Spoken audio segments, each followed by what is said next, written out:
Shalom amanginang yang dikasihi Tuhan Yesus Kristus. Pada malam hari ini kita akan kembali merenungkan firman Tuhan. Namun sebelumnya mari kita bersatu dalam doa. Damai sejahtera Allah yang melampaui segala akal, itulah yang memelihara hati dan pikiranmu dalam Kristus Yesus Tuhan kita. Amin. Firman Tuhan yang akan kita renungkan bersama tertulis dalam 1 Samuel pasal yang ke-9, ayat 15 sampai ayat 27 ditambah pasal 10 ayat 1. Namun saya hanya akan membacakan ayat 15 sampai 17 ditambah pasal 10 ayat yang ke-1. Beginilah bunyi firman Tuhan. Tetapi Tuhan telah menyatakan kepada Samuel sehari sebelum kedatangan Saul demikian. Besok kira-kira waktu ini aku akan menyuruh kepadamu seorang laki-laki dari tanah Benyamin, engkau akan mengurapi dia menjadi raja atas umatku Israel. Dan ia akan menyelamatkan umatku dari tangan orang Filistin. Sebab aku telah memperhatikan sengsara umatku itu, karena teriakannya telah sampai kepadaku. Ketika Samuel melihat Saul, maka berfirmanlah Tuhan kepadanya, inilah orang yang kusebutkan kepadamu itu. Orang ini akan memegang tampuk pemerintahan atas umatku. Ayat yang pertama dalam pasal yang ke-10. Lalu Samuel mengambil buli-buli atas kepala Saul, menciumnyalah dia sambil berkata, bukankah Tuhan telah mengurapi engkau menjadi raja atas umatnya Israel? Engkau akan memegang tampuk pemerintahan atas umat Tuhan. Dan engkau akan menyelamatkannya dari tangan musuh-musuh di sekitarnya. Inilah tangan musuh-musuh di sekitarnya. Inilah tandanya bagimu bahwa Tuhan telah mengurapi engkau menjadi raja atas miliknya sendiri. Sampai di sini pembacaan firman Tuhan. Amanginang yang dikasihi oleh Tuhan kita Yesus Kristus. Firman Tuhan pada hari ini berbicara mengenai pengurapan Tuhan atas Saul yang telah dipilihnya untuk menjadi pemimpin atas umat Israel. Dalam firman Tuhan ini kita melihat, terlebih di ayat yang ke-16 tadi dikatakan bahwa Tuhan memperhatikan sengsara umatnya karena penindasan orang Filistin. Itulah alasan mengapa Allah mengangkat Saul untuk menjadi raja atas Israel. Kita melihat dalam firman Tuhan ini bahwa rencana Tuhan dinyatakan selalu mengandung aspek belas kasihan kepada umat Israel. Kita tahu bahwa umat Israel adalah umat yang suka memberontak, umat yang banyak melakukan pelanggaran, tetapi berkali-kali mereka jatuh ke dalam dosa. Namun oleh belas kasihan Allah, mereka kembali diampuni oleh Allah. Dan pada saat ini, untuk kesejahteraan bangsa Israel sendiri, karena mereka ditindas oleh orang Filistin, akhirnya Allah menaruh belas kasihan kembali, dan ia mengangkat Saul untuk menjadi raja atas mereka. Dengan menyadari hal inilah kalau kita lihat Samuel melakukan beberapa hal kepada Saul sebelum akhirnya ia mengurapinya menjadi raja. Yang pertama di dalam ayat 25 dikatakan Samuel berbicara dengan Saul hingga semalaman. Tentu ada begitu banyak hal yang ingin disampaikan oleh Samuel terhadap Saul yang akan diangkat menjadi raja. Tentunya Samuel juga ingin tahu seperti apa raja yang akan diangkat oleh Tuhan ini.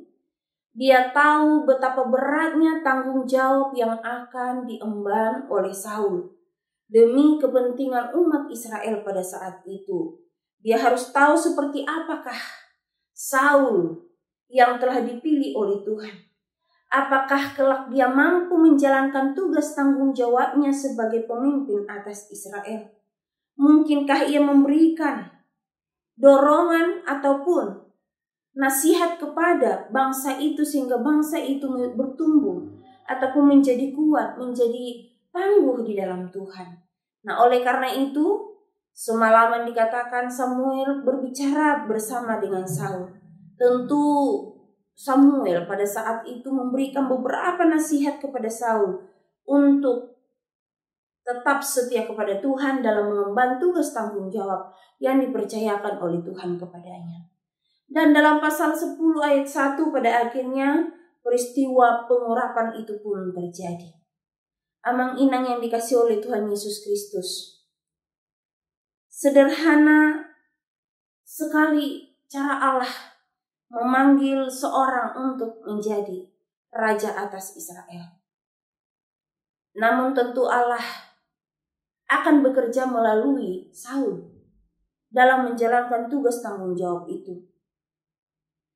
Peristiwa yang begitu sederhana yang akan dilakukan dalam hal pengurapan ini. Sederhana karena tidak dilakukan dalam sebuah perayaan besar di tengah-tengah umat Israel. Namun walaupun demikian, pengurapan itu sangatlah mulia. Mengapa? Karena seorang agung bernama Samuel dan kata-kata yang diucapkannya kepada Saul.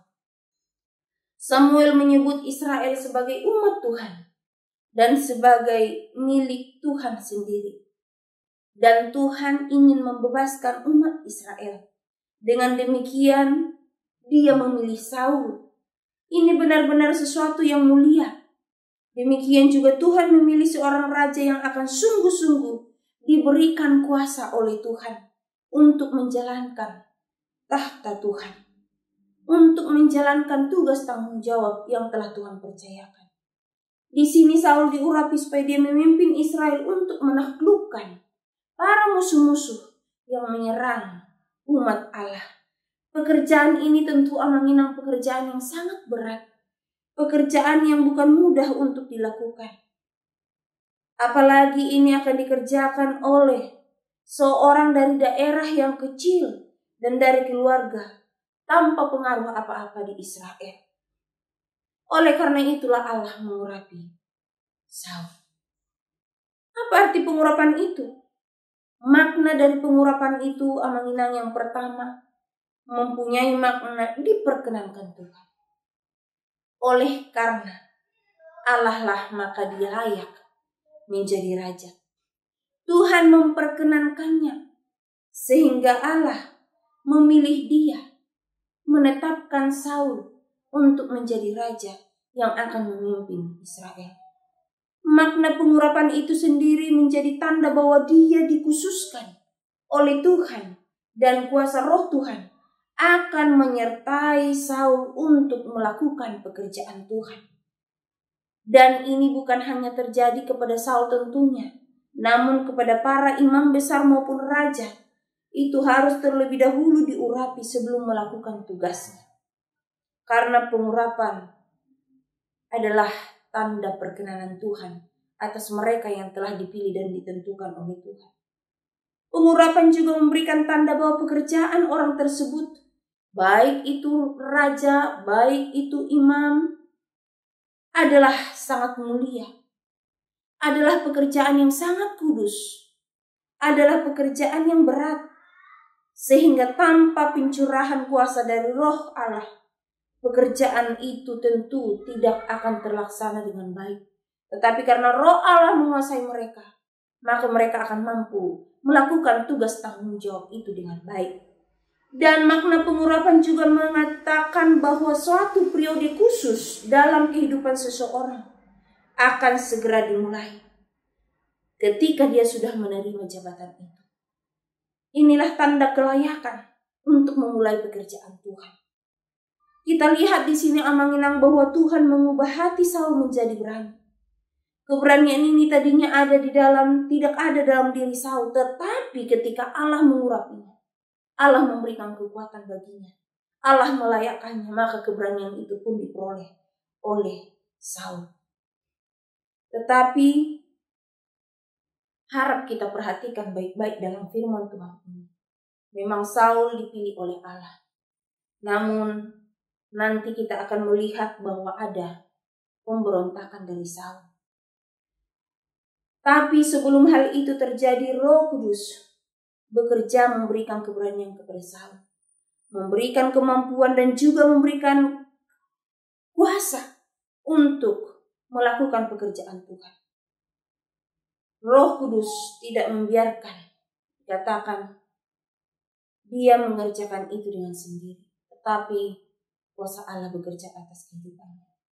Amanginang yang dikasih oleh Tuhan Yesus Kristus. Puji Tuhan karena kasih setia Tuhan. Melalui pengorbanan Kristus telah lebih dahulu kita miliki dalam kehidupan kita. Kita adalah orang-orang yang diurapi oleh Tuhan untuk mengerjakan tugas panggilan kita sebagai orang percaya di dunia ini. Karena itu kita telah memperoleh keberanian, karena Roh Allah menyertai hidup kita. Dan yang terpenting kasih setia Allah tinggal dalam kehidupan kita. Kita pun layak melakukan pekerjaan Allah di tengah-tengah dunia ini untuk menyatakan kebenaran, untuk membela umat Tuhan, sehingga kehadiran kita, kehidupan kita menjadi berkat bagi banyak orang. Jika Saul pada akhirnya tidak setia, namun kita sebagai orang percaya hendaknya kita setia hingga sampai ke akhir kehidupan kita, melayani Tuhan lebih sungguh, melakukan pekerjaan dan tugas tanggung jawab yang telah Tuhan berikan bagi kita dengan hati yang tulus, hati yang murni, dengan kerendahan hati dan mengandalkan kuasa Roh Allah, sehingga segala pekerjaan kita, segala pelayanan kita dapat menyenangkan hati Tuhan. Bila firman Tuhan ini menjadi berkat bagi kita. Amin. Mari kita bersatu dalam doa. Syukur kami naikkan ke hadapan-Mu Tuhan untuk firman-Mu yang telah mengingatkan kami akan umat pilihan Allah yang telah diurapi Allah, diberkati Allah untuk menjadi pemberita kebenaran di tengah-tengah dunia ini. Tuhan, biarlah kehidupan kami layak di hadapan-Mu. Engkau telah memberikan keberanian dan kuasa bagi kami. Oleh pimpinan Roh Kudus kiranya kami dimampukan untuk menyatakan kuasa Allah, untuk menyatakan kebenaran Allah di tengah-tengah dunia ini. Jadikan hidup kami menjadi berkat bagi banyak orang. Terima kasih ya Tuhan atas firman-Mu malam hari ini. Kami serahkan seluruh kehidupan kami dan waktu istirahat kami percaya Tuhan akan memberkati. Dalam nama Tuhan Yesus. Amin.